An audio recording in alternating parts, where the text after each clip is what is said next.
Welcome back. Despite a decline in COVID-19 cases across the country, cases have recently begun to rise in West Virginia. And the upcoming flu season coinciding with holiday travel and the ongoing pandemic has the potential to put even more West Virginians at risk for COVID-19. My guest is Dr. Michael Edmond. He's the Chief Medical Officer at WVU Medicine, and we're going to talk about COVID-19 vaccines for adults and children 5 and up, and ways to stay healthy as this pandemic continues. Welcome. Thank you. Really appreciate you joining me. Yeah. I really wish that we could just get this over with. I got to tell you, why is it important for people to continue to get vaccinated in West Virginia? Well, just as you said, we want to get it over with. And this is going to be the best way, the quickest way, and maybe the only way to get out of the situation that we're in with COVID is to get people vaccinated. What are you hearing about why some West Virginia residents are hesitant to get the vaccine?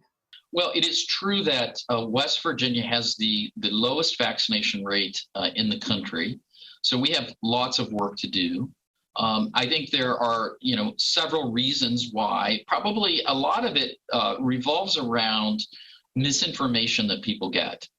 They can get that from, social media. They get it from talking to other people. They get it from some media outlets. But wherever they get it, however, it is having an impact on us not being able to get our vaccination rates up to where they need to be. Well, misinformation is rampant. I recently had a friend who passed from COVID-19. He didn't get the vaccine and didn't see the need to, and he's gone now. I know that we're all hearing a lot of those kinds of stories, but what can we do to avoid getting and spreading COVID-19 to people in our lives who might be vulnerable, and especially with this holiday season coming up? I mean, it sounds like it's going to be a real challenge. It is.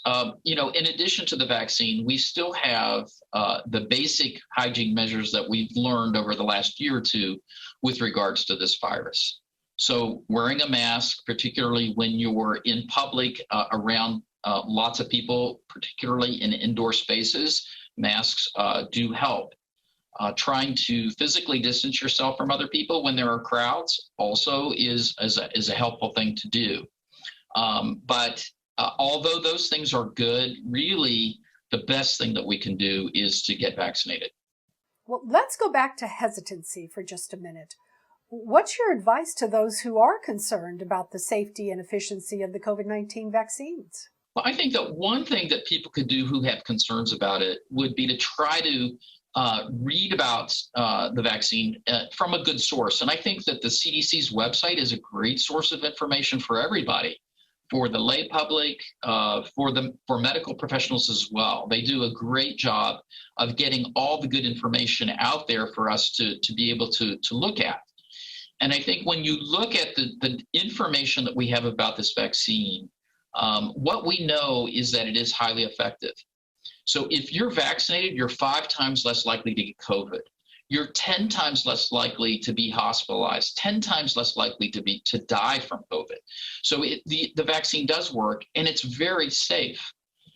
This vaccine has been used now 7 billion times. Most medications, when they come to market in the United States, have been tested on a few thousand people. This vaccine has been given 7 billion times. So we know that it's a safe vaccine. So I think availing yourself of good information about the vaccine at a website like CDC's website is a great way for people to start to read about and think about how safe and effective this vaccine really is. Recently, the vaccine received authorization for 5 to 11-year-olds. What would you say to parents who were thinking about getting their children vaccinated? Well, I'd strongly urge parents to get their children vaccinated. The argument against it from some people is, well, most kids don't get that sick, and that is true, but there have been children in the United States who have died from COVID, and children particularly with the Delta variant are getting infected more frequently. So I think it's important, but also you have to think about who the child, if they get infected, may transmit the illness to. I mean, they may transmit it to a relative who has an underlying condition that would make it very bad for them to get COVID. or an elderly grandparent, for example. So it's not just about any of us specifically, but it's about us and our communities and trying to keep everybody as healthy as we can. Dr. Edmond, where can people in West Virginia go to make an appointment to get the vaccine? So the vaccine is widely available and it's free. So you should not have trouble getting it. You may be able to get it from your doctor's office. If not, most local pharmacies carry the vaccine. And if you're in the Morgantown area, here at WVU, we do have some large clinics a couple of times a month where we give hundreds of, in some cases, thousands of vaccines in a day. So it should not be hard to get the vaccine. Dr. Michael Edmond, Chief Medical Officer at WVU Medicine, has been my guest. We've been talking about COVID-19 and the vaccine and why you should consider getting it. Thank you very much for the work that you're doing, Dr. Edmond. Thank you. And I'll be right back.